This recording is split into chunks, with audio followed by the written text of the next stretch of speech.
Sejam todos muito bem-vindos, queridos irmãos e irmãs em Cristo, e também amigos que nos acompanham para mais uma transmissão do Instituto Vida para Todos, diretamente do auditório da Igreja em São Paulo. Nós chegamos à mensagem de número 32, a crucificação de Jesus.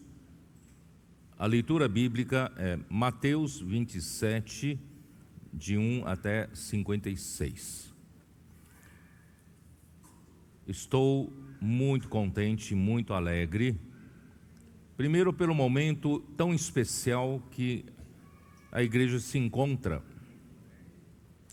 Em segundo lugar, não sei se vocês sabem, que praticamente todos os finais de semana eu tenho tido comunhão, com algumas regiões, os irmãos líderes, dessas igrejas, e essas comunhões duram de sexta-feira a sábado, e domingo nós trazemos todos para essa reunião da igreja em São Paulo. E todas as comunhões têm sido maravilhosas, têm trazido mais ainda a unidade e cumplicidade. Passamos a conhecer-nos melhor uns aos outros, e isso aumenta muito mais a nossa harmonia e a nossa unanimidade. E em especial, este final de semana, vieram os irmãos do Chile. Aleluia! Os irmãos do Chile vieram para ter comunhão, para eles conhecerem melhor de perto o que o Senhor está fazendo. Claro que eles acompanham de perto lá mesmo, online, mas é importante estarem aqui, presentemente, e passamos 2 dias de comunhão. Eu creio que foi muito bom para eles e para mim também. E os irmãos vão ficar mais um pouco, vão ficar com o SEAP e também no PAC, para conhecer melhor o trabalho da comportagem e também do trabalho do SEAP. E também vieram os irmãos do Paraná, Santa Catarina, são regiões que têm sido muito conosco, e em especial os irmãos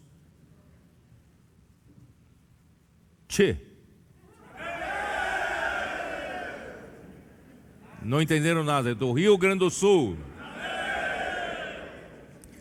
Os irmãos gaúchos. Irmãos, no começo da vida da igreja aqui no Brasil, as igrejas do Sul só nos deram dor de cabeça. E finalmente agora estão nos trazendo muita alegria.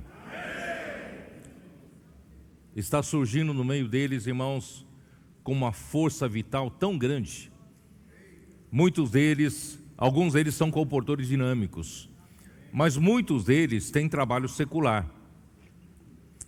Mas eles, motivados pelo amor ao Senhor e por tudo que está acontecendo, a pregação do Evangelho por meio dos comportores, eles foram compungidos a também participarem. Alguns deles trabalham até no serviço pesado.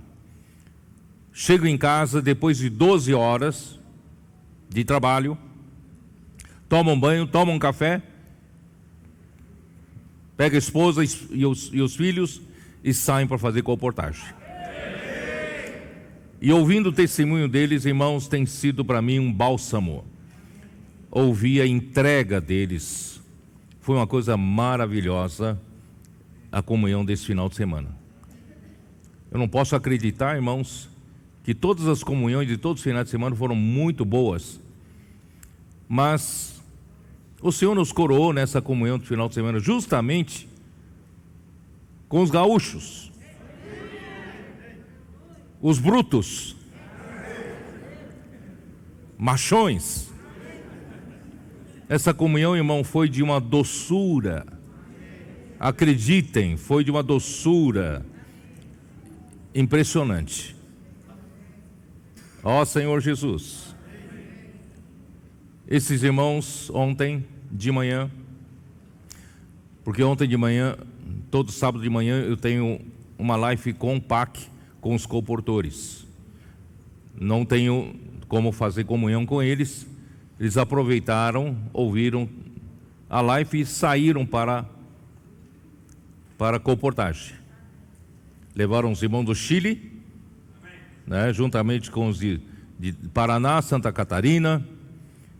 Eles ouviram o que nós estávamos compartilhando, que se nós não nos tornarmos como uma criança, se não nos convertermos como uma criança, nós não vamos ver o reino dos céus. Por isso, irmãos, eu disse para eles que esse mundo, na verdade, parece um mundo, né, tudo bonitinho, está tudo certinho, mas, irmãos, esse mundo ainda é dominado, né, por uma elite por país, uma elite local, uma elite regional e a elite mundial. E todas essas elites, irmãos, são influenciados diretamente pelos principados e potestades do ar. Por quê?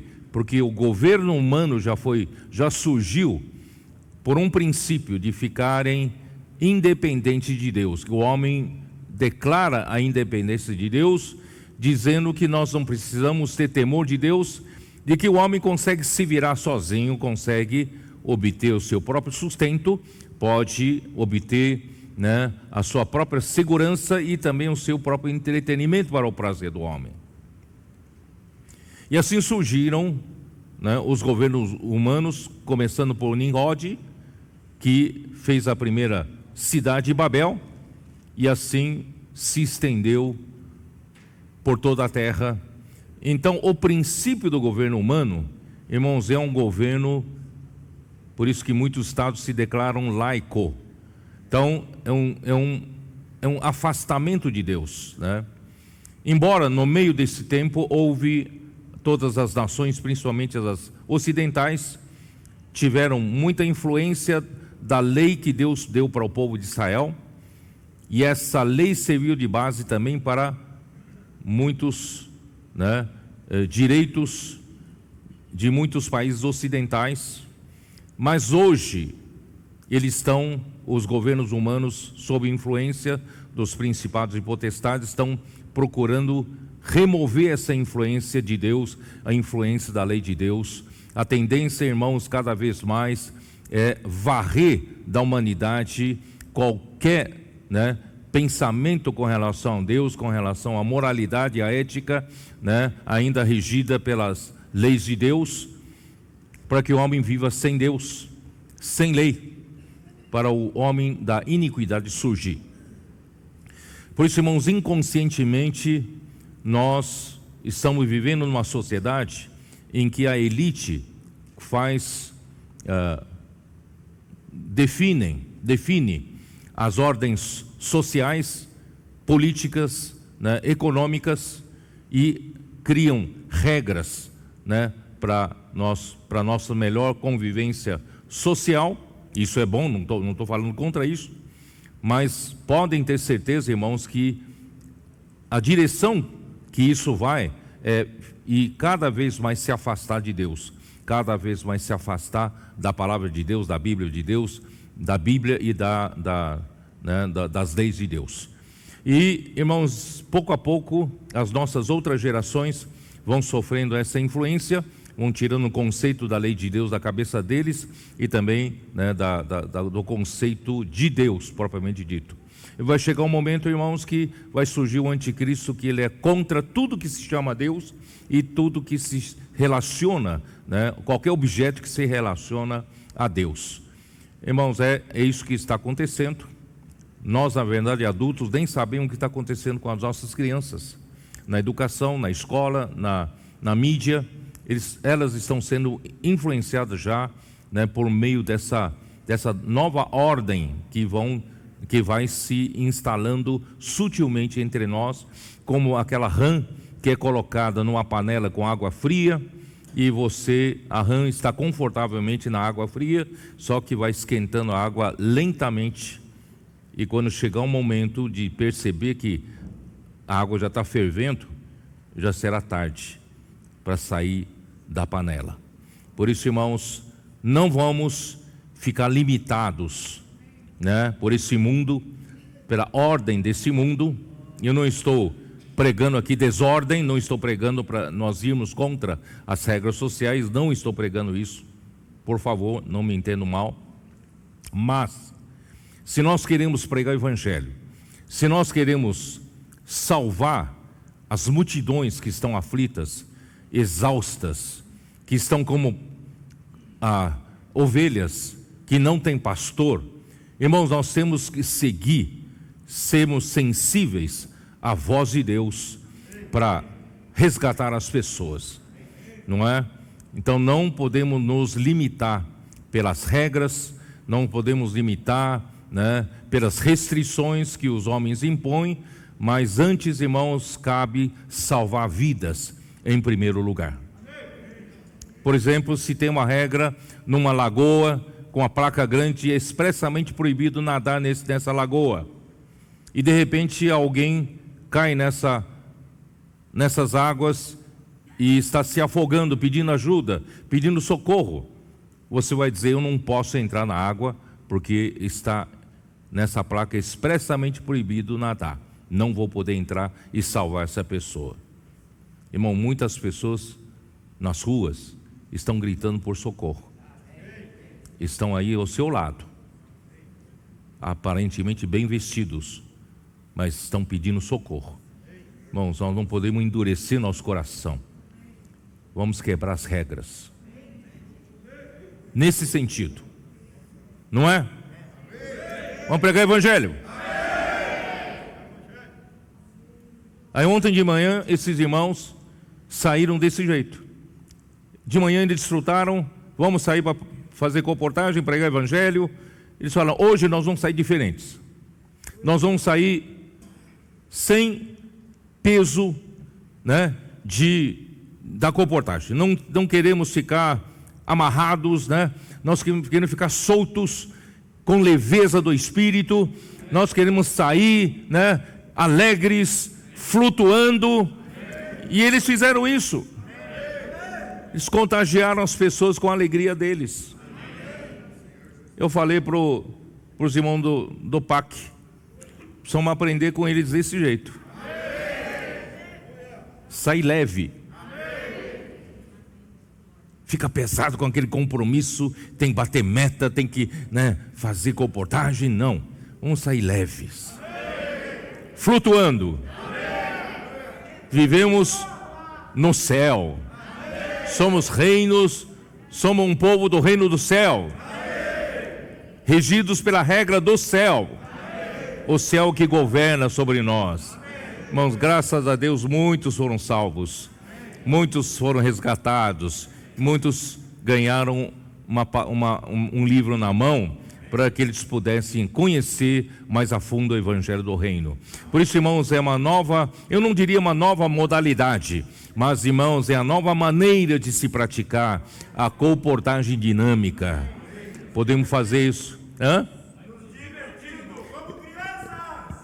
Eles saíram se divertindo. A comportagem foi uma diversão para eles, foi uma alegria, foi um prazer, né? Foi uma felicidade só. Eles voltaram mais felizes, mais alegres. Então eu quero dizer para todos os irmãos, todas as irmãs, todos nós podemos participar disso, né? Não tenha aquele peso, aquela tensão, né? Muitas vezes nós ficamos muito tensos, né? Tira essa tensão toda, né? Vamos sair, né, divertindo, vamos desfrutar, pregar o Evangelho com leveza, que realmente, né, tem essa leveza, porque nós estamos fazendo coisas dos céus, né? Coisa do reino dos céus. Vamos nos tornar como uma criança. Muito bem, dito isso, irmãos, eu não consegui terminar a mensagem 31 lá em Salvador. porque havia muitas coisas a resolverem, muito encargo, muita responsabilidade, né, que o Senhor estava nos dando, mas de qualquer forma, irmão, o Espírito me levou a entrar sequencialmente no livro de Mateus, né, que teve a sua segunda sessão desse livro a partir do capítulo 16 de Mateus, que realmente Jesus mostra aos seus discípulos a que ele veio fazer. Ele veio, né, para cumprir a vontade do Pai como o Cristo. E para fazer a vontade do Pai como o Cristo, ele era o Filho do Deus vivo. Ele precisava cumprir essa missão como o ungido de Deus, mas com quê? Com a vida de Deus. E qual é a sua missão? É gerar a igreja e edificar essa igreja. Por isso ele disse no versículo 16 de Mateus 16, versículo 18: edificarei a minha igreja sobre esta pedra e sobre essa rocha edificarei minha igreja, e as portas do Hades, do inferno, não prevalecerão contra ela. Jesus Cristo veio fazer isso. Em seguida ele veio dizer, né, é por isso importa, é necessário que o Filho do Homem, né, sofra nas mãos dos principais sacerdotes e escribas, né, e ser morto e ressuscitar ao terceiro dia. Depois ele repetiu mais 2 vezes, e na segunda vez ele disse claro que tipo de morte ele sofreria. Ele iria ser crucificado. Mas vocês não têm ideia da crueldade da crucificação. Tá? E o Senhor me levou a ver isso, ver o sofrimento de Jesus. Ele foi a angústia dele no jardim do Getsemane. E também na semana passada, não pude terminar, eu queria mostrar que Jesus fora julgado, ele fora condenado injustamente. E hoje, se o tempo permitir, nós vamos entrar na crucificação de Jesus propriamente dita. Irmão, Jesus era um justo, ele é ungido de Deus, ele é o Messias, ele é o Filho de Deus, mas veio aqui na terra como um filho do homem, para cumprir a missão de Deus. E os principais sacerdotes e escribas, a liderança do povo judeu, não que Jesus estivesse fazendo qualquer coisa contrária à lei de Deus, ou qualquer coisa que vá contra o que as profecias do Antigo Testamento falaram. Não, ele veio pregar o evangelho aos pobres, ele veio realmente trazer justiça ao povo, mas isso tudo estava contra os interesses de quem estava no poder, dentre o povo judeu. Esses que estavam no poder, é aí, irmãos, que eu comecei a falar sobre a palavra establishment. Essa palavra establishment em inglês significa, né, a elite que está no poder, e essa elite é que determina a ordem social das coisas, ordem econômica e ordem política. Pelo menos essa liderança, essa elite determinava sobre o povo de Israel, embora o povo de Israel esteja debaixo da política do Império Romano. Então, essa elite dos judeus estavam no poder e desfrutava das benesses, né, do poder, e eles se enriqueceram. O Senhor falou que vocês tornaram a casa de Deus em um covil de salteadores. Então eles estavam roubando, estavam ganhando dinheiro ilicitamente e segurando-se no poder. E é esse establishment, é esse poder, né? Essas pessoas que estavam no poder, não queriam largar, perder os seus privilégios, é que mataram Jesus. Ó Senhor Jesus. Aí, irmãos, fizeram tudo injustamente. Eu preciso terminar, por isso eu vou correr um pouquinho hoje. Então, ainda mensagem anterior, né? Vamos lá para Mateus 27.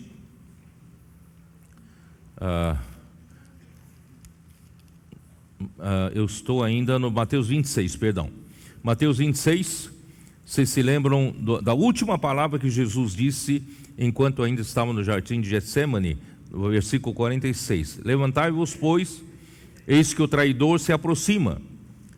Falava ele ainda, e eis que chegou Judas, um dos 12, e com ele grande turba com espadas e porretes, vinda da parte dos principais sacerdotes e dos anciãos do povo. Ora, o traidor lhes havia dado este sinal: aquele a quem eu beijar é este, prendei-o.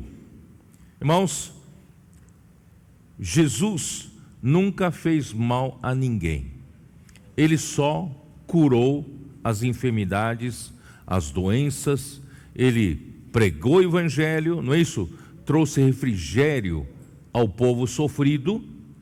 Mas para que vir com essa turba, com espadas e porretes, como se viessem para prender um bandido violento, né? Com o seu bando de bandidos?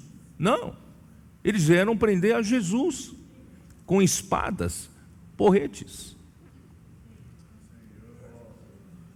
E depois nós vimos, com a ajuda da nota de rodapé da versão King James atualizadas, que o sumo sacerdote e os anciãos do povo não só mandaram pessoas a virem, eles também estavam presentes.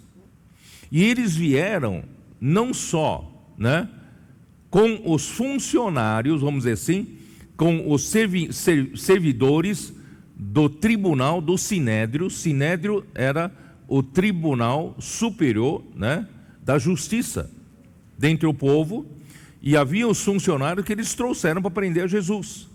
Mas não só isso, eles vieram com os policiais para zelar pela ordem pública dentre os judeus, com quase 500 homens. Eu falei isso na mensagem passada. Imagine você com 500 homens com espadas e porretes para prender a Jesus. E não contente com isso, tinham medo de que Jesus realmente fazia milagres. E tinham medo de que se fôssemos prender a Jesus à força, de repente usa da sua força sobrenatural e derrote a todos nós. Então eles chamaram a ajuda dos soldados do comandante romano. E o comandante romano foi pessoalmente ali e levando todo o seu comando, os seus comandados. Estavam ali, segundo a nota de King James atualizada, quase 1.000 soldados. 1.000 soldados mais 500 policiais e funcionários do tribunal do Sinédrio, eram 1.500 pessoas para prender um homem. Por isso que Pedro, que ele disse, ainda que todos se escandalizem nessa noite, eu jamais vou negar você. Irmãos, todos fugiram, todos 11, não vou nem falar do Judas, todos fugiram por causa daquele aparato todo. Irmãos, aí Pedro, desesperado, né? Antes de fugir, pegou uma espada, cortou a orelha do servo do sumo sacerdote. Jesus disse, não puxa a tua espada não. Quem puxa da espada vai morrer pela espada, né? Aí Jesus falou para Pedro o quê? Você acha que eu não posso me defender? Você não sabe. Você sabe que, versículo 53, acaso pensas que não posso rogar a meu Pai? Ele me mandaria, neste momento, mais de 12 legiões de anjos? Vocês sabiam que se eu rogar ao Pai, o Pai me manda 80.000 anjos contra 1.500 homens. Na verdade, só precisava de um anjo só, não precisava nem de 80.000. Jesus disse: Pedro, eu não sei me defender? É que se eu me defendesse, como é que ficaria a vontade do Pai?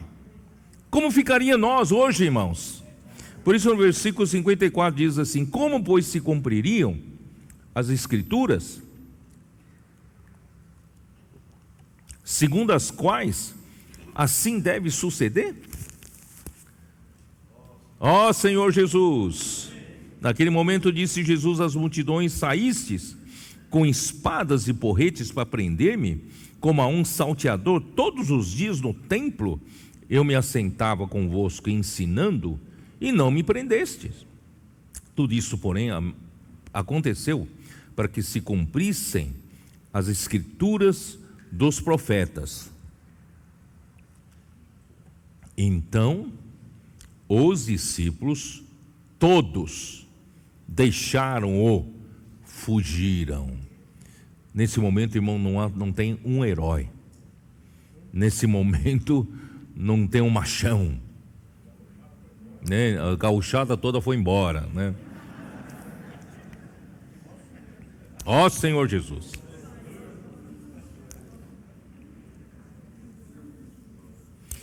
E os que prenderam Jesus o levaram à casa de Caifás, o sumo sacerdote, onde haviam reunido os escribas e os anciãos.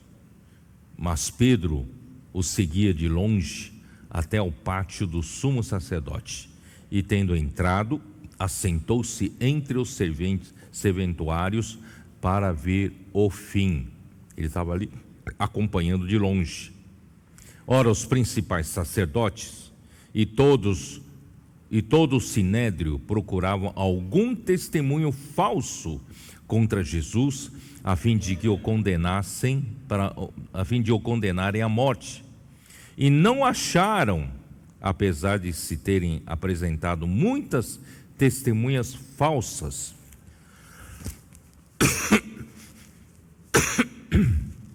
Afirmando: este disse: posso destruir o santuário de Deus e reedificá-lo em 3 dias. Irmãos,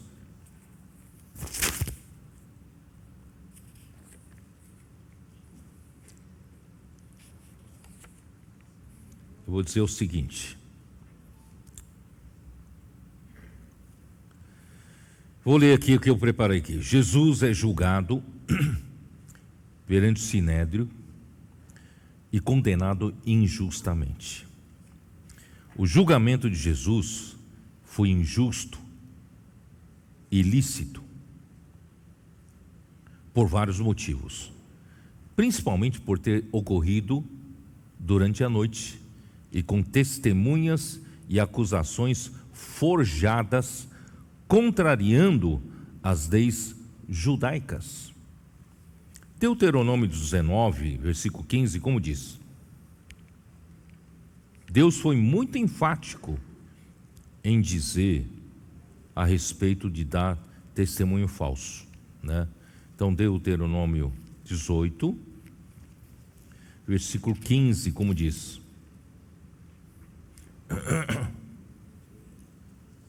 Perdão, 19, né? 19. Uma só testemunha não se levantará contra alguém por qualquer iniquidade ou por qualquer pecado, seja qual for que cometer, pelo depoimento de 2 ou 3 testemunhas se estabelecerá o fato. Então Deus, Ele tem muita preocupação de homem levantar um falso testemunho contra o seu próximo. Tanto é que, irmãos, lá em Êxodo capítulo 20, quando Deus deu os 10 mandamentos, qual foi o 9º mandamento? Qual foi o 9º mandamento? Não dirás falso testemunho contra o teu próximo. Êxodo 20, versículo 16. Os 10 mandamentos, irmãos, são a carta magna de Israel. É a Constituição. Israel não pode ir contra a Constituição, que é a lei de Deus, Deus que deu. Os 10 mandamentos fazem parte da Constituição. Não dirás o falso testemunho contra o teu próximo. Mas os próprios que deveriam zelar pela Constituição, pela lei de Deus, pelos mandamentos de Deus, o sumo sacerdote, os anciãos do povo, os escribas, eles deveriam zelar, não é isso? Pela Constituição. Eles estavam infringindo a Constituição. Eles estavam procurando falsos testemunhos para matarem a Jesus. Tá? Ó Senhor Jesus. Por isso, irmãos, e aí, que mais? Vamos lá, vamos continuar. E levantando-se o sumo sacerdote, perguntou a Jesus: nada respondes ao que estes depõem contra ti? Irmãos, contra os falsos testemunhos, contra essas falsas testemunhas que os líderes do povo judeu levantou contra ele, irmãos, Jesus não respondia a nenhuma pergunta. Por isso, irmãos, quando alguém faz falso testemunho contra nós, irmãos, ficamos calados. O Senhor sabe o que faz. Não adianta você discutir, não adianta você se defender. Deus, ele estava deixando para Deus Pai, né? E só que quando Jesus, versículo 63, Jesus, porém, guardou silêncio, e o sumo sacerdote lhe disse: eu te conjuro pelo Deus vivo, que nos digas se tu és o Cristo, o Filho do Deus vivo. Tá? Irmãos, se você ler uma nota de King James atualizada, ele vai dizer o seguinte: obrigar um réu a declarar algo sob juramento diante de Deus era uma atitude ilícita, não se podia fazer. Né, Varjão? Você que é da área do direito, naquele tempo já não podia compungir, forçar o réu a fazer isso, né? Claramente expressa na jurisprudência israelita, que não tolerava qualquer tipo de tortura ou coação moral e coação religiosa. Não se podia fazer isso. Mas o sumo sacerdote era proibido pela lei de agir dessa maneira e com tamanha força emocional. Mas para caracterizar o seu horror diante do suposto pecado de infâmia e jogar o público presente contra Jesus, ele se permitiu o chamado ato extremo. Ato extremo.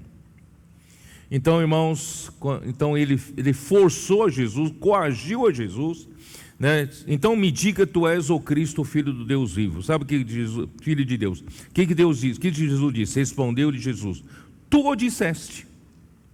Entretanto, eu vos declaro. Lembre-se que ele ficou calado até agora, mas quando falou, tu és o Filho de Deus, tu o disseste. Desde agora, eu vos declaro, desde agora vereis o Filho do Homem assentado à direita do Todo-Poderoso e vindo sobre as nuvens do céu. Vocês estão fazendo tudo isso contra mim, mas um dia vocês vão ver o Filho do Homem. Eu não estou falando de Filho de Deus, estou falando do Filho do Homem. Ele vai vir, né, na glória do seu Pai, sobre as nuvens. Naquele dia vocês vão prantear e lamentar que vocês crucificaram Jesus. Então o sumo sacerdote rasgou as suas vestes, dizendo: blasfemou! Que necessidade mais temos de testemunhas? Eis que ouvistes agora a blasfêmia. Que vos parece? Responderam eles: é réu de morte. Ele provocou a reação do público, né? Então, o que aconteceu, irmãos? Ali mesmo no sinédrio, então uns cuspiram-lhe no rosto e lhe davam murros, e outros o esbofeteavam, dizendo: profetiza-nos, ó Cristo, quem é que te bateu?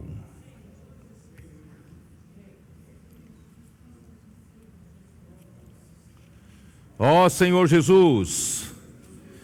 Jesus era de fato o Cristo, o Filho de Deus, porém como homem estava sendo julgado pelos homens, porque como Deus, ninguém tem poder para julgá-lo. É ou não é?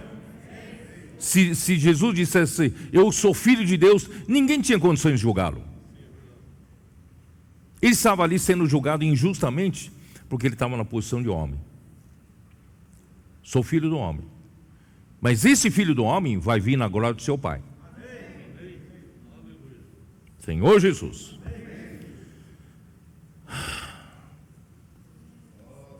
Atos 2:23.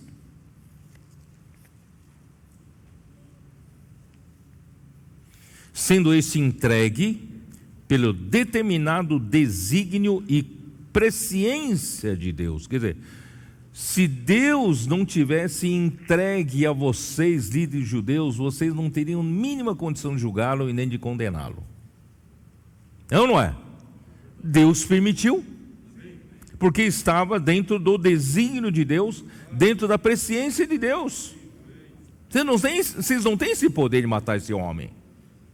O Deus Pai que entregou. Vós o matastes, crucificando por mãos de iníquos. Os romanos crucificaram Jesus. Mas um dia eles verão o Filho do Homem assentado à direita de Deus, o mesmo que está sendo julgado injustamente, voltará sobre as nuvens do céu para assumir o seu governo sobre a terra para sempre. Sumo sacerdote então rasgou a veste. Irmãos, não havia temor no coração dos líderes judeus. O povo de Israel, irmãos, é um povo que aguarda a vinda de Messias, ou não era? A todo tempo eles aguardam a chegada de o Cristo, chegada do Messias, a todo tempo. Se um dia o Messias chegasse no meio deles, Messias vai se declarar que ele era filho de Deus. Então vocês vão matar todos os Messias que vão se declarar como filho de Deus? Então nunca iria vir Messias, porque vocês vão matar. Vocês entenderam ou não? Não tinha uma atitude de realmente ter temor de Deus, que Jesus era o Messias que havia sido prometido em todo o Antigo Testamento. Mas Jesus ameaçava o poder do establishment, o poder de quem está no poder, quem está desfrutando dos privilégios do poder, enriquecimento ilícito do poder. Irmãos, eles mataram Jesus. Ó Senhor Jesus. Marcos 14:65.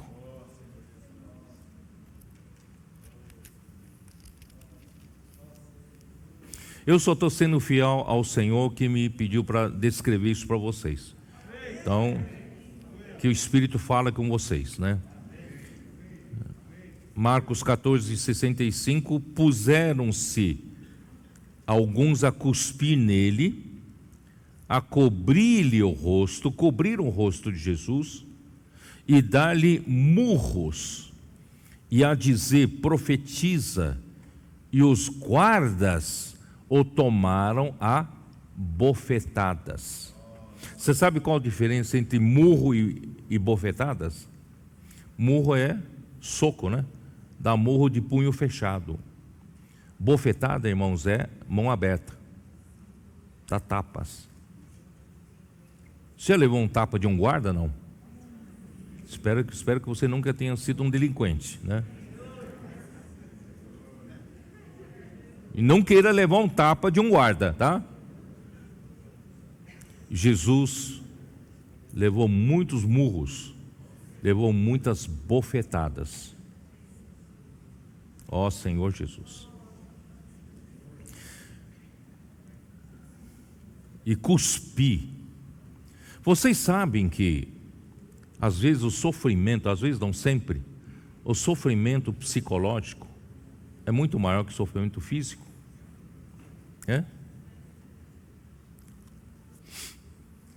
Uma vez, estava trabalhando ainda na empresa de consultoria, de engenharia, né? E eu estava passando por um corredor na frente de uma mesa de um engenheiro sênior, né? E ele era chileno. Mas ele era gago. Era gago. E ele estava amontoando um monte de desenho, projeto aqui em cima da mesa dele, tal. E quando eu passava, ele sem querer derrubou um monte de projetos assim, pô, no chão. E eu fazer um favor, peguei tal e coloquei tudo certinho em cima da mesa dele. Sabe o que ele falou para mim? Gaguejando. Sabe por que eu não peguei? Sabia que ia passar um bobo para pegar para mim.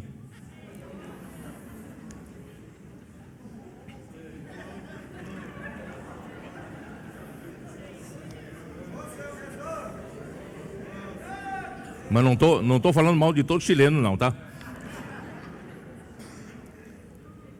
Você sabe que ele não me bateu. Fisicamente não doeu nada. Mas psicologicamente doeu. Cuspir não dói nada. Cuspir sobre você não dói nada. Fisicamente. Mas psicologicamente é uma humilhação, não é? E Jesus passou por tua causa, por minha causa. Tudo isso. Ó Senhor Jesus. Aí entro nessa parte, né, de Pedro. Pedro acompanhava de longe. Versículo 59. Ora, os principais sacerdotes, todo o sinédrio, né, tá bom, isso já li. Vamos lá. Agora vamos lá para a parte que Pedro nega Jesus, tá? Versículo 69. Ora, estava Pedro sentado fora no pátio, e aproximando-se uma criada, lhe disse: também tu estavas com Jesus, o Galileu.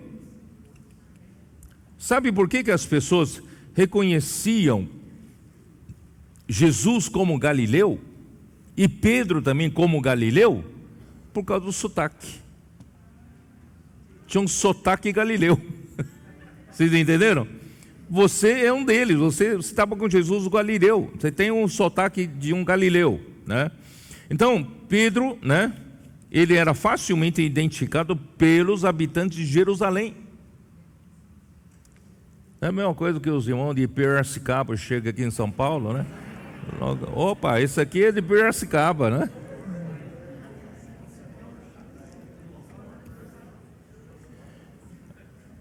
Aí foi denunciado pelo sotaque, mas ele negou. O que ele falou? Ele, porém, o negou diante de todos, dizendo: não sei o que dizes, não sei o que está falando, né? E saindo para alpendre. O que é alpendre? Quem sabe o que é alpendre? Hein?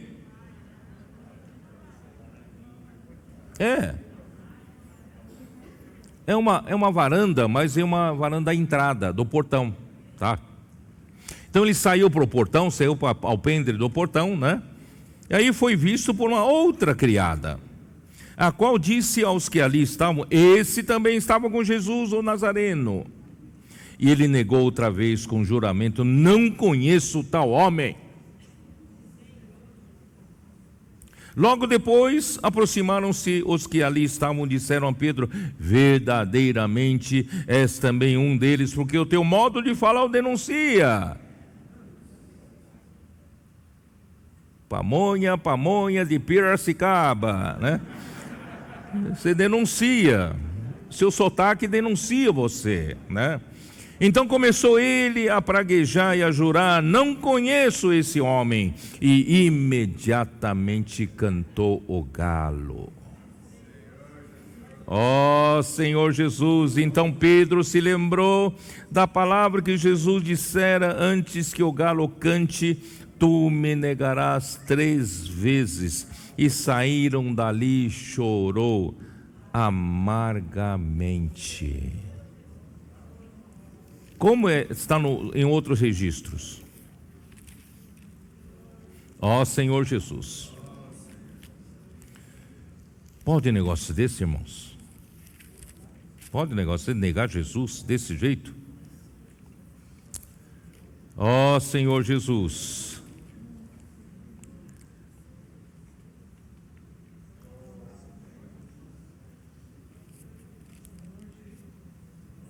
Olha o registro de Lucas 22. Lucas 22, versículo 60. Mas Pedro insistia: homem, não compreendo o que dizes.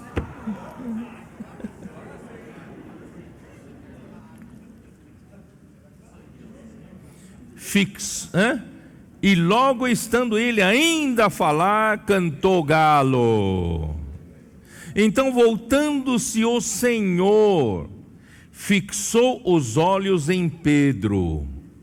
E Pedro se lembrou da palavra do Senhor, como lhe dissera: hoje 3 vezes me negarás antes de cantar o galo. Então Pedro, saindo dali, chorou amargamente. Irmãos, ele cantou de galo antes. Ainda que todos se escandalizem contigo, eu jamais te negarei. Ele cantou de galo. Aí o galo cantou e negou 3 vezes. Imagine, irmãos, o sentimento, a confusão na mente de Pedro. Como pude fazer isso? Se Jesus, que eu amo, eu adoro, segui por esses anos, Ele é verdadeiramente Filho de Deus, Ele é o Cristo, como é que eu pude negá-lo tão veementemente? Ele praguejava, xingava: não conheço tal homem, não sei o que está falando. Irmãos, quando cantou o galo, ele só podia chorar amargamente. Ó Senhor Jesus, Senhor Jesus. Pedro, eu escrevi aqui, tá? Pedro estava tão decepcionado consigo mesmo, ele não seria capaz de olhar mais para o seu Senhor outra vez. E provavelmente o seu Senhor também nunca mais o perdoaria pelo que fez. Não seria mais digno da confiança do Senhor, porque ele perdeu a confiança, né? Ele que era o mais forte dentre todos. Antes, se ele não tivesse falado, né? Se tivesse falado, tudo bem, mas ele falou. Pedro deve ter entrado em um estado de profunda depressão. Sabia? Ele entrou em um estado depressivo profundo. Ele não tinha mais certeza se seria útil ao Senhor novamente. Jesus, depois dessa, o teria abandonado. Não serve para mim, esse que perdeu a confiança do Senhor. Mas, irmãos, o Evangelho de Marcos foi escrito por João Marcos, aquele que fora na primeira viagem com Paulo, e na segunda viagem Paulo não quis levar, e depois Pedro acompanhou Pedro, e Pedro relatou para João Marcos escrever o Evangelho de Marcos. Então, o Evangelho de Marcos, segundo Marcos, é o Evangelho segundo Pedro. E só Marcos registra o seguinte, vamos lá. Marcos, onde está? quando Jesus ressuscitou, deixa eu me procurar onde está. Alguém achou ou não? Oi? É que eu estou procurando aqui em Mateus. Por isso que não... Capítulo 16 de Marcos, versículo 6. Ele, porém, lhes disse: não vos atemorizeis, buscais a Jesus o Nazareno, que foi crucificado. Ele ressuscitou, não está mais aqui. Veja o lugar onde o tinham posto. Jesus não está mais no túmulo. Mas ide, dizei a seus discípulos e a Pedro. Quando disse dizei aos meus e seus discípulos, já disse para todos. Mas por que enfatizou aqui e a Pedro? Porque o Pedro havia entrado em um profundo estado depressivo, achando que Jesus nunca mais o perdoaria, nunca mais o usaria novamente. Mas Jesus fez questão de lembrar: vai falar com meus discípulos e fale com Pedro. Fale com Pedro. Ele entendeu o recado.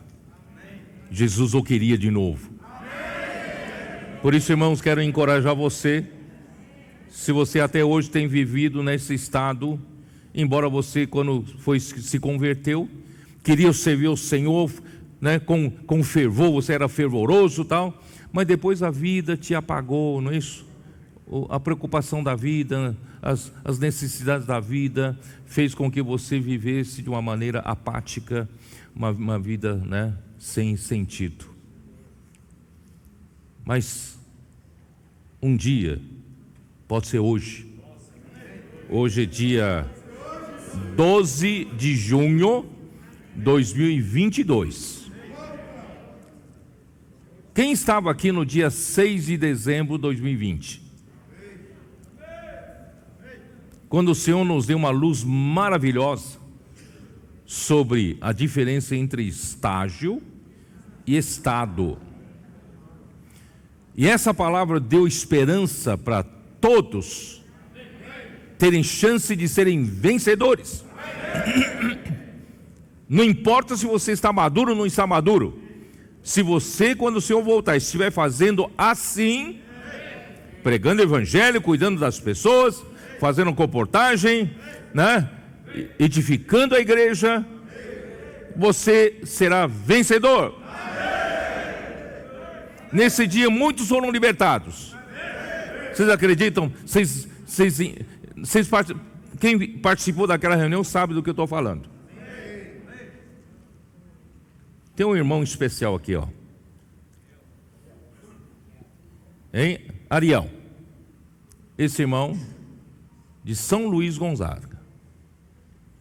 Ele estava com sua esposa ouvindo essa mensagem, sentados no sofá. A vida estava sem sentido para eles. Levavam uma vida religiosa, burocrática. Não tinha felicidade, não tinha alegria, não tinha prazer. E de repente o Senhor falou com eles nessa mensagem. Os dois pularam do sofá. Você falou, pularam do sofá de um para o outro, né? Irmãos, a vida deles mudou. O casamento estava com problemas. A partir daquele momento, irmãos, eles serviram o Senhor de 2020, final de 2020 até hoje, fazendo comportagem dinâmica, pregando o evangelho. Posso orar por você, cuidando das pessoas. Ele está numa felicidade só. Tomara que hoje também, dia 12 de junho de 2022, seja o tempo em que o Senhor diz: e a você.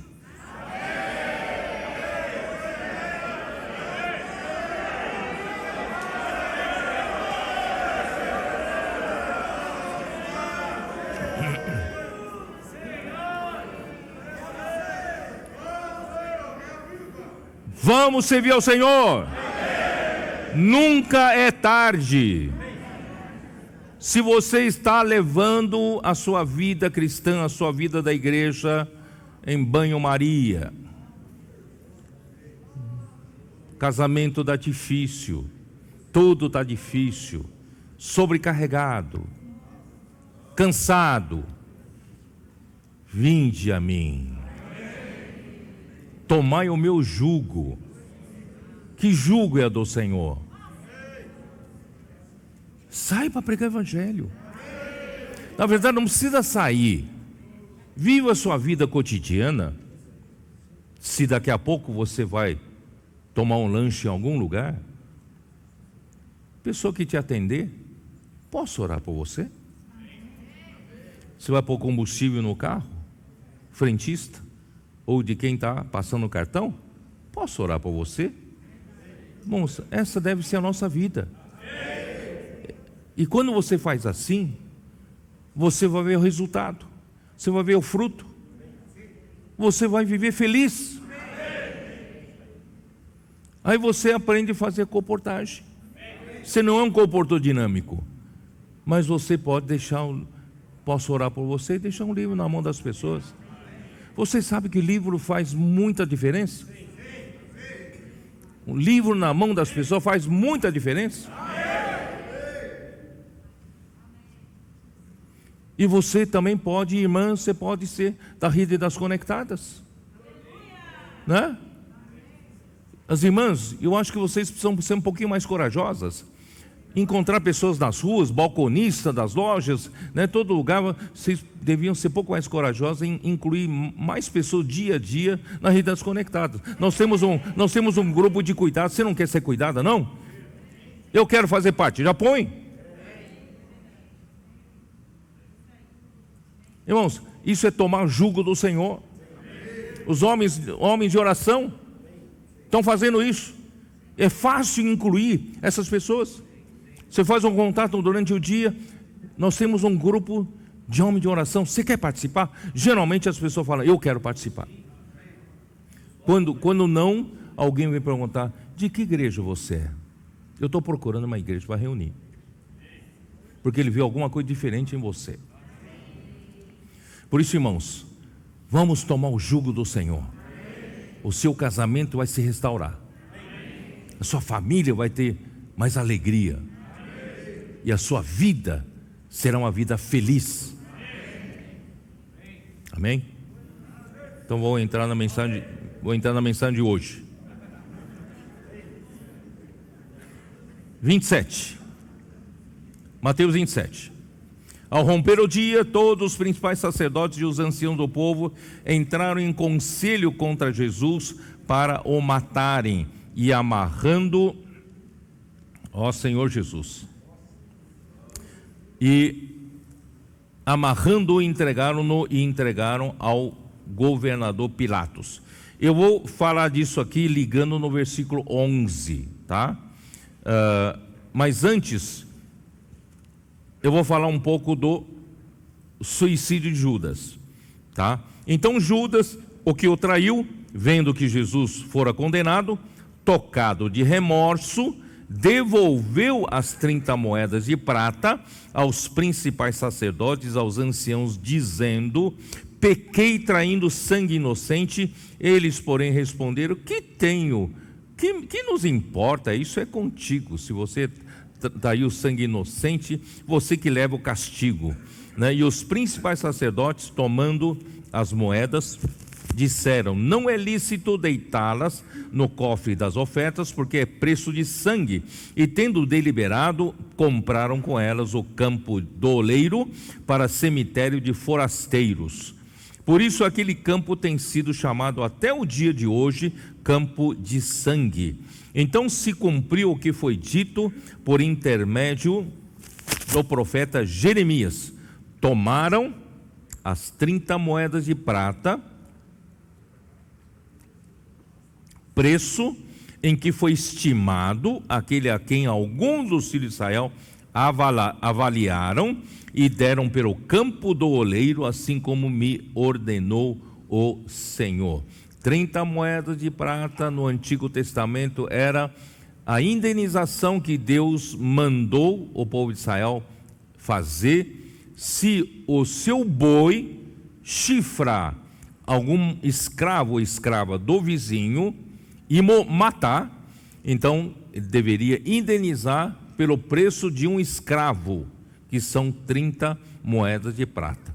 Quer dizer, Jesus foi avaliado a um preço de um escravo, tá? E vocês sabem, né, que Satanás, ou os homens usados por Satanás, te atiça, né, para fazer o mal. Depois você se arrepende e vai lá, não, eu não quero mais fazer. Ele fala, não, o problema é seu. O problema é seu. Você traiu sangue inocente. Se você atraiu o castigo de Deus sobre você, problema é seu, não é mais conosco. Irmãos, não vá nessas conversas. Aí o Pedro, né? Senhor Jesus.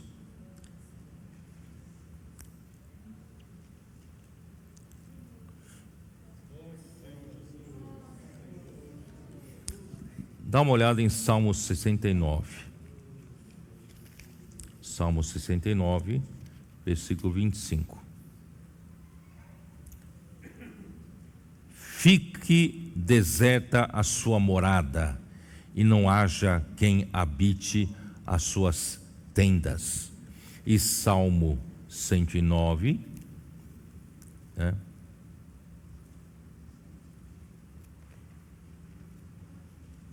Salmo 109, versículo 8, que diz o quê? Os seus dias sejam poucos, e outro tome o seu encargo. Isso tudo, irmãos, está em Atos capítulo 1, versículo 20, dá uma olhada.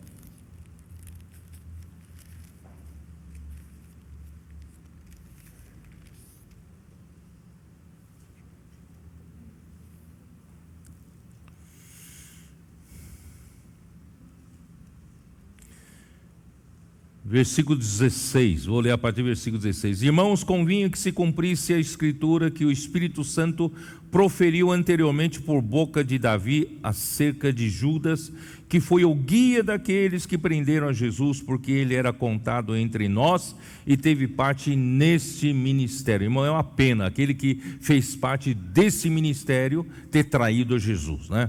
Ora, este homem adquiriu um campo com preço da iniquidade e, precipitando-se, rompeu-se pelo meio, e todas as suas entranhas se derramaram. E isto chegou ao conhecimento de todos os habitantes de Jerusalém, de maneira que em sua própria língua este campo era chamado Aceldama, isto é, campo de sangue, porque está escrito no livro dos Salmos: fique deserta a sua morada e não haja quem nela habite, e tome outro o seu encargo. Perdeu totalmente a bênção de participar do ministério da nova aliança do reino dos céus. Irmãos, não venda por 30 moedas de prata o Senhor, né? Aí então isso tudo também é encontrado. Bom, tem um versículo que eu não vou ler porque eu já estou meio atrasado, tá? Eu não vou ler, vamos seguir adiante. Senhor Jesus. Então Jesus, vamos voltar então para Mateus 27, eu preciso correr um pouquinho aqui. Mateus 27, eu já li aqui os versículos 1 e 2. Vocês vão me perguntar, ora, se no Sinédrio, ali na casa do palácio do Caifás, já tinham condenado a Jesus, já tinham, né, julgado injustamente e condenado Jesus à morte e morte de cruz, por que, ao romper do dia, os principais sacerdotes e os anciãos do povo entraram em conselho outra vez contra Jesus para o matarem? Irmãos, isso quer dizer o quê? Quer dizer, acho que o Varjão vai entender o que eu quero dizer, né? A decisão que eles tomaram na calada da noite não tinha valor jurídico. tinha que ter valor jurídico quando se tomar de dia no tribunal, tá?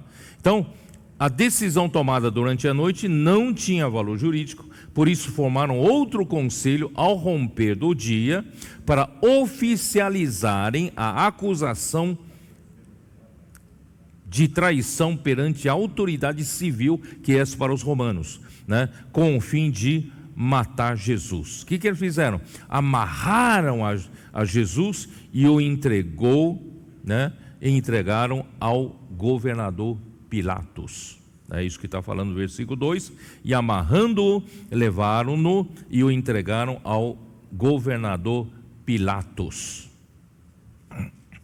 Quem era Pilatos?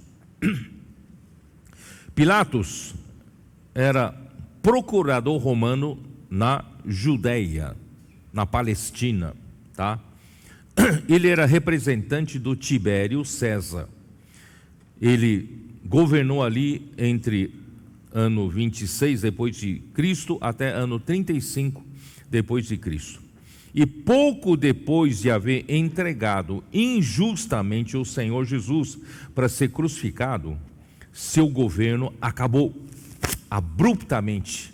Ele foi banido e suicidou-se. Em sua conspiração maligna, né, com os fanáticos judeus, persuadiram os políticos pagãos a colaborarem com eles para matar o Senhor Jesus. Isso é uma nota da versão Restauração. O governador o interrogou dizendo: és tu o rei dos judeus? Não é isso que está escrito aqui? Vamos lá. Jesus estava em pé ante o governador e este o interrogou, dizendo: és tu o rei dos judeus? Respondeu-lhe Jesus: tu o dizes. Quer dizer, ele não negou, né, sendo acusado pelos principais sacerdotes e pelos anciãos, nada respondeu. Então lhe perguntou Pilatos: não ouves tantas acusações te fazem?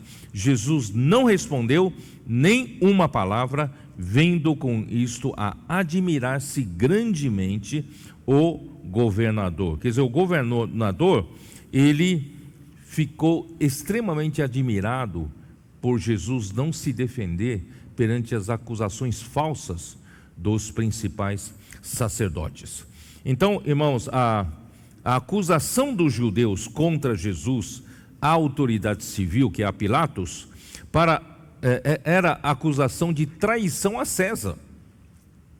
E você sabe que naquela época, quando falasse que alguém estava traindo a César, era morte na certa, tá?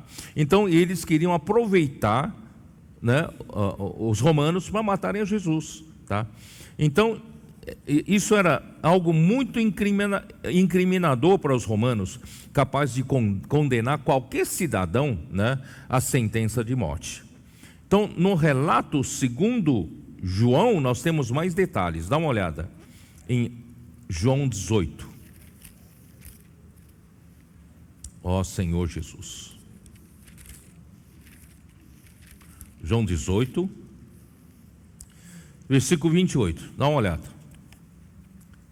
Depois de levarem Jesus da casa de Caifás para o pretório, irmão, pretório era na fortaleza de Antônia, tá? Era a residência oficial e onde Pilatos ele despachava.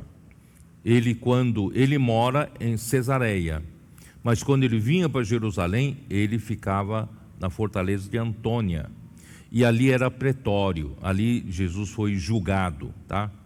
Então, depois de levarem Jesus da casa de Caifás para o pretório, era cedo de manhã.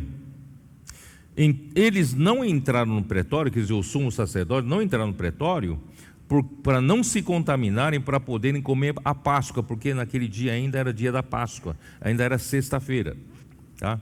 Então Pilatos saiu para lhes falar e lhes disse: que acusação trazeis contra esse homem?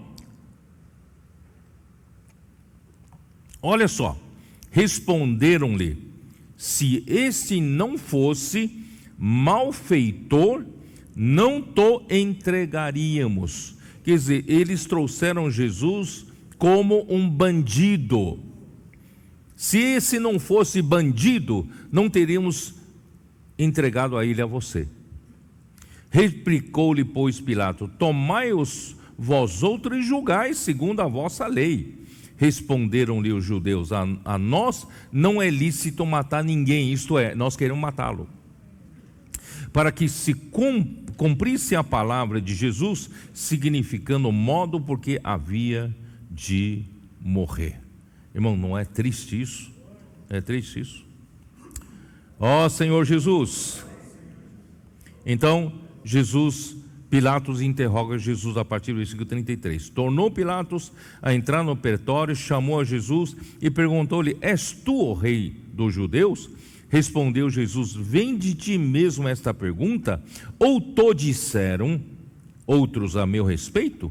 Replicou Pilatos: porventura sou judeu? A tua própria gente e os principais sacerdotes é que te entregaram a mim. Que fizeste? Respondeu Jesus: o meu reino não é desse mundo. Bom, isso é forte. Eu não estou disputando o reino com César, não. O meu reino não é desse mundo. Se o meu reino fosse desse mundo, os meus ministros se empenhariam por mim, para que não fosse eu entregue aos judeus. Mas agora meu reino não é daqui, é o reino dos céus. Então lhe disse Pilatos: logo tu és rei? Respondeu-lhe Jesus: tu dizes que eu sou rei. Eu para isso nasci, e para isso vim ao mundo, e a fim de dar testemunho da verdade. E todo aquele que é da verdade ouve a minha voz. Todos nós, irmãos, somos da verdade. Nós ouvimos a voz de Jesus. Estamos aqui, irmãos, participando de outro reino, o reino dos céus. Tendo dito isso, voltou aos judeus e lhe disse: eu não acho nele crime nenhum. É costume entre vós que eu vos solte alguém por ocasião da Páscoa. Quereis, pois, que eu vos solte o rei dos judeus? Então gritaram todos novamente: não este, mas Barrabás. Ora, Barrabás era um salteador, era um assaltante. Eles preferiram soltar um assaltante em lugar de Jesus. Ó Senhor Jesus. Irmãos, diante da pressão do povo, o governador covardemente lava as mãos. Olha aqui o versículo 24. Vendo Pilatos que nada conseguia, antes, estou em Mateus 27, tá? 27 e 24. Pelo contrário, aumentava o tumulto, mandando vir água, lavou as mãos perante o povo, dizendo: estou inocente do sangue deste justo, fique o caso convosco, problema é de vocês, e eu lavo as minhas mãos. Irmãos, isso é uma covardia, porque os judeus precisavam do seu aval para matar Jesus, né? E o povo todo respondeu: caia sobre nós o seu sangue e sobre os nossos filhos. Irmãos, nunca faça uma coisa dessa. Você pensa que Deus não ouve isso? Nunca diga assim: você vai fazer algum mal e diga, né, deixa cair sobre mim todo o castigo. Você vai de fato levar o castigo. Então Pilatos lhe soltou Barrabás e, após haver açoitado a Jesus, entregou-o para ser crucificado. Ó Senhor Jesus. Irmãos, eu vou ler aqui uma nota para vocês de King James atualizado, nota 7, só que vou ler apenas parcialmente. Pilatos tenta evitar a morte do divino, porque ele mais tarde reconheceu que Jesus era divino, né? Como teria se referido do Senhor mais tarde, a saciar a sede sanguinária da multidão, submetendo Jesus a uma sessão terrível de açoites. Irmãos, é isso que eu quero mostrar para vocês, não é nada fácil. Ó Senhor Jesus, vocês sabem, todo crucificado, todo que foi condenado à crucificação, todo condenado é obrigado a passar pelo açoite. Esse açoite, irmãos, é cruel. Aqui a Bíblia apenas menciona em um versículo. Irmãos, esse açoite é cruel, tão cruel que foi proibido esse castigo para o cidadão romano, sabia? É tão cruel que eles proibiram para o cidadão romano. Então vou ler essa nota de rodapé de King James atualizada. Esse tipo de castigo era tão cruel que fora proibido aos cidadãos romanos sob qualquer motivo. Apenas escravos e provincianos eram chicoteados como preparação para a crucificação. Os chicotes eram feitos de finas tiras de couro duro, trançados com pedaços de osso pontiagudo, com chumbo e espinhos agudos e venenosos. Então, quando batia com chicote, aquilo rasgava não só a pele, mas rasgava os músculos, causava uma cicatriz profunda, um rasgo profundo. Irmãos, Jesus passou isso por nós. Não sei por que Deus escolheu a crucificação. Deus poderia ter feito uma morte de Jesus na forca, poderia ter feito a morte de Jesus, morte por decapitação. Não. A crucificação é a morte mais cruel. E antes da crucificação, o açoite era cruel demais. Era necessário, irmãos, que o Filho do Homem passasse por isso, por nossa causa. Toda descrição da morte de Jesus, irmão, tem o seu significado. E era importante que do seu lado fosse ferido e fluísse sangue e água para a nossa redenção, para a edificação da igreja. Ó Senhor Jesus, o povo, fora de si, tomou para si e para os seus descendentes todo o ônus daquele julgamento injusto, que caia sobre nós o sangue dele. Então vou ler mais uma nota de King James atualizada, não sou eu que estou falando, tá? Cerca de 40 anos mais tarde, mesmo antes do cerco a Jerusalém, que aconteceu no ano 70, o sangue dos judeus já jorrava em todo o país, porque eles chamaram para si esse castigo. Ao final do ano 66, foram trucidados mais de 20 mil judeus na cidade de Cesareia, por seus próprios concidadãos gentios de Cesareia. Em Citópolis, os sírios massacraram 13 mil judeus. E Alexandria, lá no Egito, mais de 50 mil judeus foram chacinados por cidadãos gregos e soldados romanos, e as suas casas reduzidas a cinzas. O massacre em Jerusalém do ano 70 não poupou nem os bebês. O próprio pátio do templo virou um lago de sangue. Durante o sítio dos romanos, sitiaram a cidade, poucos sobreviventes esfomeados eram forçados a roer as próprias sandálias e cintos de couro para comer um pouquinho, alguma coisa que é orgânica, que é o couro. Tanta fome que estavam passando. Durante o sítio, diariamente, durante o sítio, no sítio, durante mais de 500 judeus morriam crucificados por dia, até que não houvesse mais madeira para confeccionar cruzes. Segundo o historiador Flávio Joséfo, mais de 1 milhão de judeus foram mortos durante todo o período do sítio romano.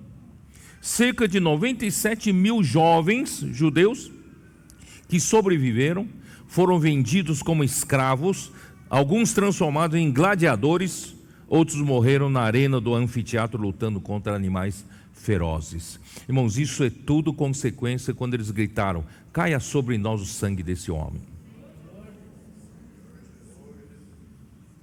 Versículo 27. Logo a seguir, os soldados do governador, levando Jesus para o pretório, reuniram em torno dele toda a coorte. Agora, irmãos, foi entregue para os soldados. O que é coorte? Está escrito aqui. Tá? Eu vou ler mais uma nota que a gente ainda atualizar para a gente entender o que é coorte. O pretório, como eu já disse, era a fortaleza de Antônia, residência de Pilatos quando estava em Jerusalém. Dizia-se que uma tropa ou coorte era composta de 1/10 dos soldados que formavam uma legião. Isto é, havia então dentro do pretório entre 350 soldados a 600 homens.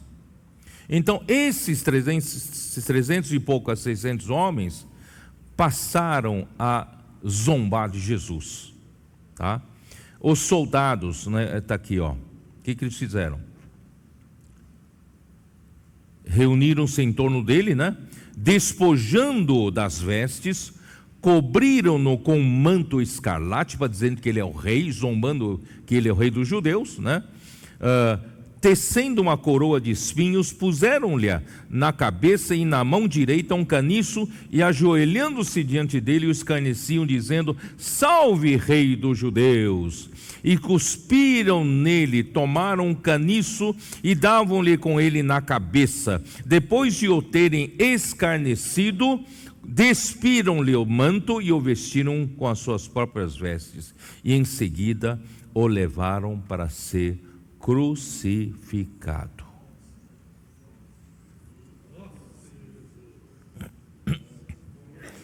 Aí eles foram para onde? Ao sair, encontraram um sirineu chamado Simão, a quem obrigaram a carregar a cruz. Irmãos, Simão era de Cirene. Simão, vocês sabiam que Simão ele era pai, aqui ó, ele era pai de Rufo, tá? Em Marcos 15, 21, e na saudação de Paulo em Romanos 16, 13, com os irmãos de Roma, da igreja em Roma, ele mandou salvar Rufo. Esse Rufo é filho desse Simão Cirineu que carregou a cruz, obrigaram ele a carregar a cruz, tá?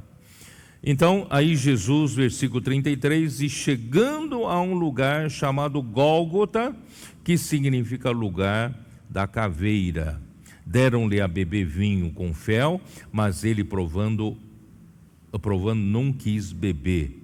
Depois de o crucificarem, repartiram entre si as suas vestes, tirando a sorte, e assentados ali o guardaram. Os soldados ficaram ali sentados, guardaram, zombaram, fizeram de tudo, crucificaram, não é isso? E estão ali guardando Jesus. Bom, eu quero explicar um pouquinho, irmãos. Aqui, Gólgota, em hebraico, significa caveira, um lugar fora de Jerusalém.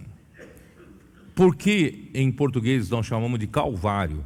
Porque a palavra equivalente em latim é Calvarium.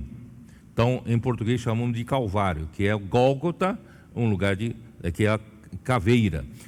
É um lugar que parecia uma caveira pela formação das rochas. Irmãos, sabe o que é a crucificação? Vou ler também uma nota parcial de King James atualizada. A cruz era composta de duas peças de madeira.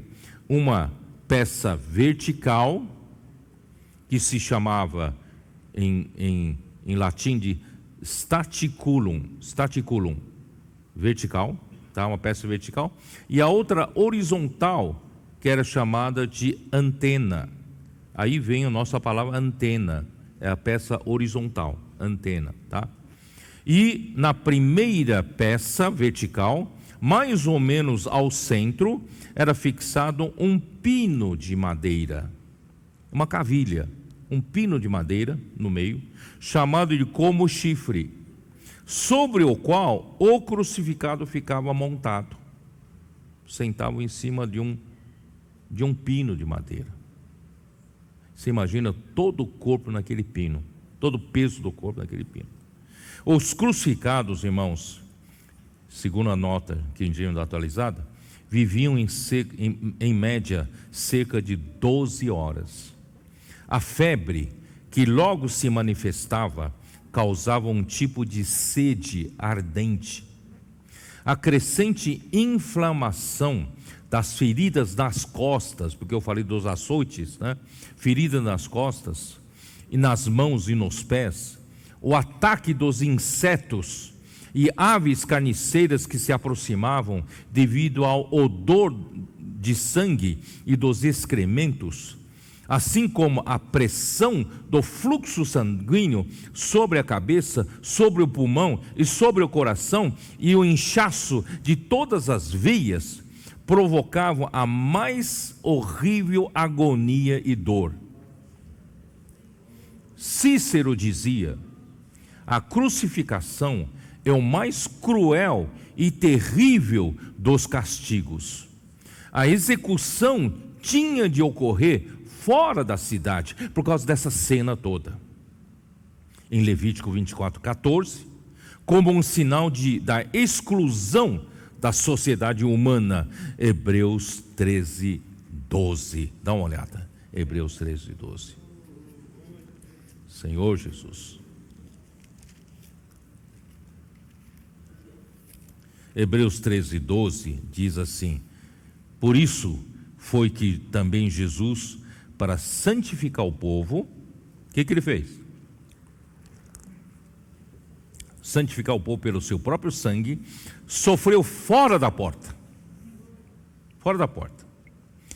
Então eu vou ler versículo 11. Pois aqueles animais cujo sangue é trazido para dentro do Santo dos Santos pelo sumo sacerdote como a oblação pelo pecado, tem o corpo queimado fora do acampamento. Então Jesus também, o seu corpo foi queimado fora do acampamento, mas o seu sangue foi introduzido no Santo dos Santos. Ó Senhor Jesus.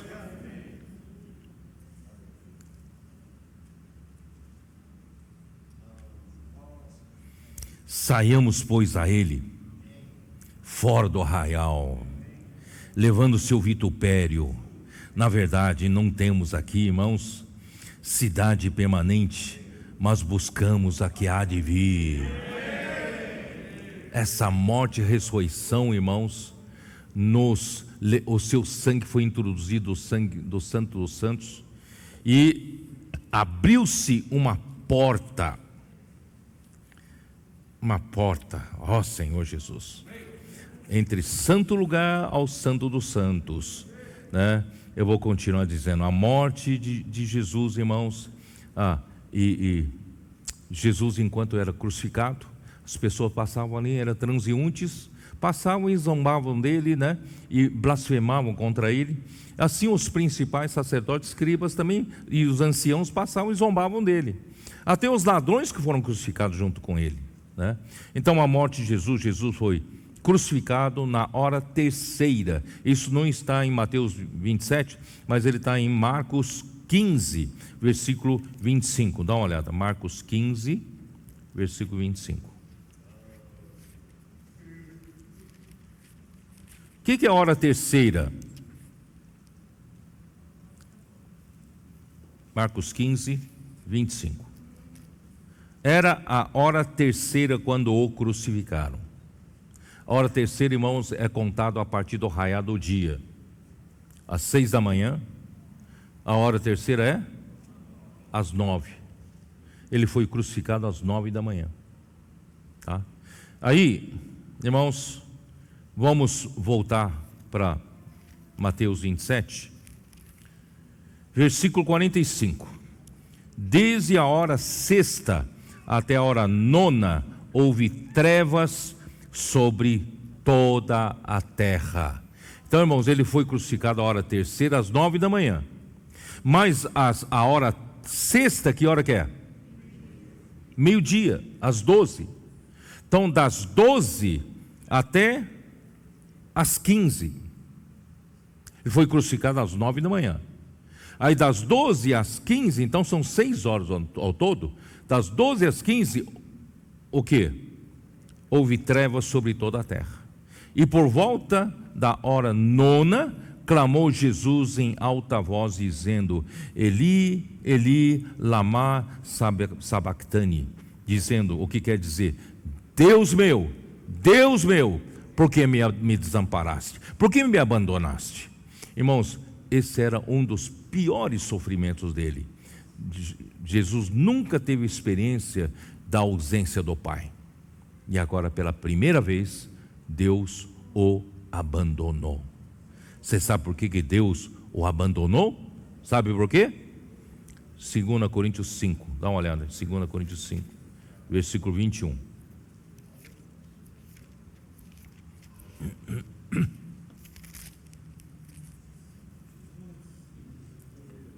Aquele que não conheceu o pecado. Quem não conheceu o pecado? Jesus. Jesus não conheceu o pecado. Mas Deus o fez pecado por nós. Nessas últimas 3 horas, de meio-dia até as 3 horas da tarde, Deus o fez pecado, não é nem pecador, o fez pecado, porque Ele tomou o pecado de todos nós e jogou sobre Ele. Por isso Deus não podia estar com Ele, o abandonou. Esse era um dos maiores temores de Jesus em Getsemane, tá? Ó Senhor Jesus, porque das 9 até meio-dia, Ele foi escarnecido pelos homens, Ele foi zombado pelos homens, mas do meio-dia às 3, Ele foi julgado por Deus, pelos nossos pecados. Isaías 53, vamos dar uma olhada, Isaías 53. Aguenta mais um pouco que eu vou terminar, tá bom? Senhor Jesus. Versículo 4. Certamente Ele tomou sobre si as nossas enfermidades, e as nossas dores levou sobre si. E nós o reputávamos por aflito, ferido de Deus e oprimido. Mas Ele foi traspassado pelas nossas transgressões, Ele foi moído pelas nossas iniquidades.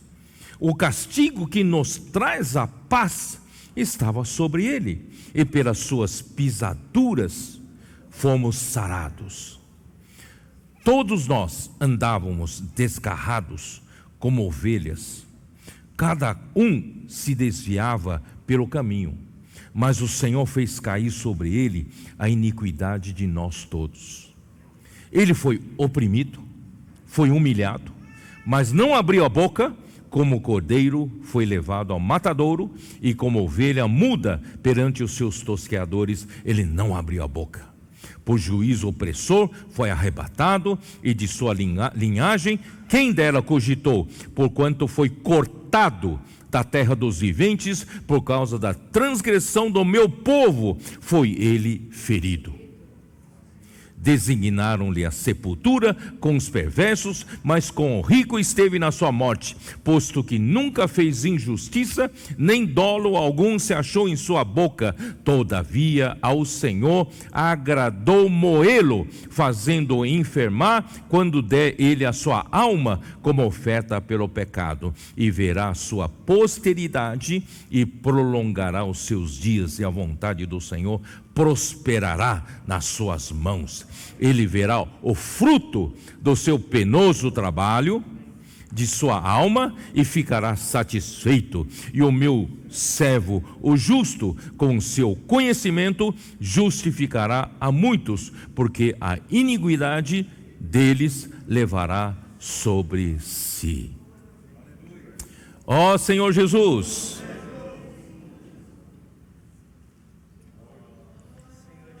versículo, vamos terminar rápido, vamos lá, Mateus 27, versículo 51. E Jesus outra vez clamou com grande voz e entregou o Espírito. Eis que o véu do santuário se rasgou em duas partes, de alto a baixo, e tremeu a terra, fenderam-se as rochas, abriram-se os sepulcros, e muitos corpos de santos que dormiam ressuscitaram, e saindo dos sepulcros depois da ressurreição de Jesus, entraram na cidade santa e apareceram a muitos. Irmãos, o centurião, os que estavam com ele guardando a Jesus, vendo o terremoto e tudo o que se passava, foram possuídos de grande temor e disseram: verdadeiramente este era o Filho de Deus.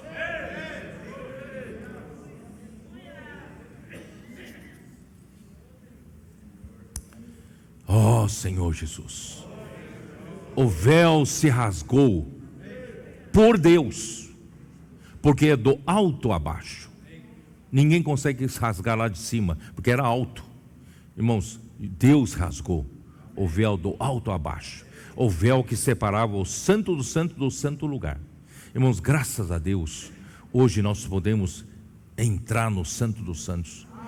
Antigamente era permitido somente ao sumo sacerdote, uma vez por ano, com sangue da expiação pelo pecado do povo. Mas hoje nós podemos entrar a qualquer hora, que representa o nosso espírito. Podemos viver no espírito, andar no espírito. Ó Senhor Jesus, aí em Hebreus 9, vamos dar uma olhada em Hebreus 9 rapidamente. Ó Senhor Jesus, ó Senhor Jesus.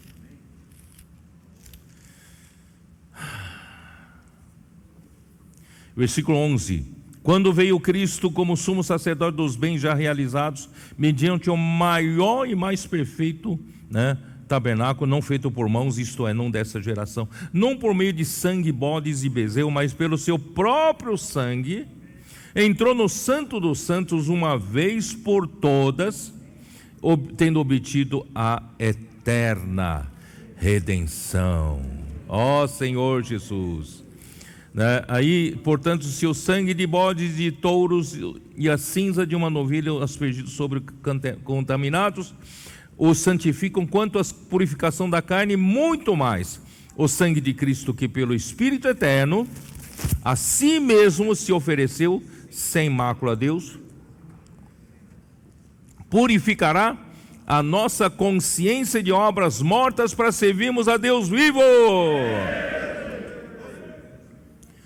Capítulo 10 de Hebreus, versículo 19: tendo, pois, irmãos, intrepidez para entrar no santo dos santos pelo sangue de Jesus, pelo novo e vivo caminho que Ele nos consagrou pelo véu, isso é, pela sua carne, tendo grandes, sacerdotes sobre a casa de Deus, aproximemo-nos com sincero coração, em plena certeza de fé, tendo o coração purificado de má consciência e lavado o corpo com água, Senhor, pura, e guardemos firme a confissão da esperança, sem vacilar, pois quem fez a promessa é fiel.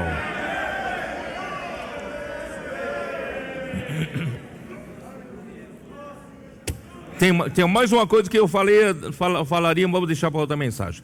Irmãos, eu vou dizer para vocês, irmãos, o objetivo de o Espírito tem nos levado a descrever essa situação da dor, da agonia, dos sofrimentos, não é meramente, irmãos, não tem somente um objetivo contemplativo, para a gente contemplar isso e começar a chorar, começar a se emocionar, não é isso? E ficar do jeito que estava. Não, o objetivo disso tudo, irmãos, é a gente vendo tudo isso, tudo que ele passou, irmãos, para fazer a vontade do Pai. E a vontade do Pai, irmãos, é gerar a igreja. A vontade do Pai era nos redimir dos nossos pecados. A vontade do Pai é nos resgatar das ruas. E a vontade do Pai é nos colocar na igreja para ser edificados, sermos edificados. Irmão, quando nós olhamos para tudo isso, irmãos, Ele pagou todo o preço para se tornar possível isso que nós estamos vivendo, porque nós não pagamos o nosso preço. Vamos pagar o preço também? Tem que encher nosso coração de gratidão, irmãos. É gratidão. E gratidão como Simão leproso, gratidão como Lázaro, gratidão como a Marta que eu servia, gratidão como Maria que quebrou tudo por amor ao Senhor, aquele perfume caro. Por isso, irmãos, vale a pena. Dia 12 de junho de 2022, e a Pedro, e a você, vamos acordar. O preço que ele pagou, tão alto, irmão, não tem nada que pague essa dívida. Irmãos, vamos também consagrar o pouco que nós temos, o que nós somos, para o Senhor. É difícil você falar, posso orar por você? Pelo menos se for difícil, carregue um pouco essa cruz então, se for difícil. Deixa, fala. Eu não tenho facilidade de falar, mas por tudo que Jesus passou, eu também vou pagar um pouco o preço. Vou me sacrificar um pouco.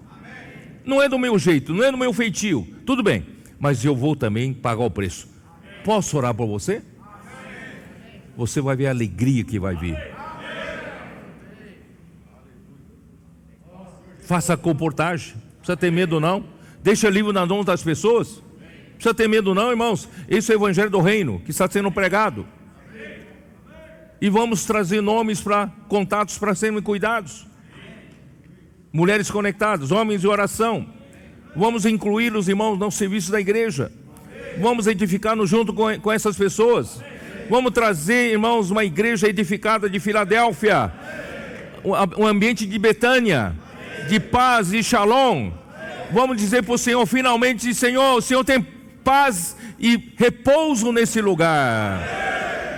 Se no passado a igreja é um lugar de conflitos e brigas, irmãos, nós vamos dizer para o Senhor, Senhor, agora você tem uma igreja edificada. Paz impera entre nós. A edificação está acontecendo, está quase no final. Deus vai poder descansar. Ele trabalhou nos 6 dias e no 7º ele descansou. Ele está querendo descansar. Irmãos, ele pagou esse alto preço, é para isso. Então chegou a nossa vez de pagar o preço. Vamos pagar o preço? Jesus é o Senhor, amém?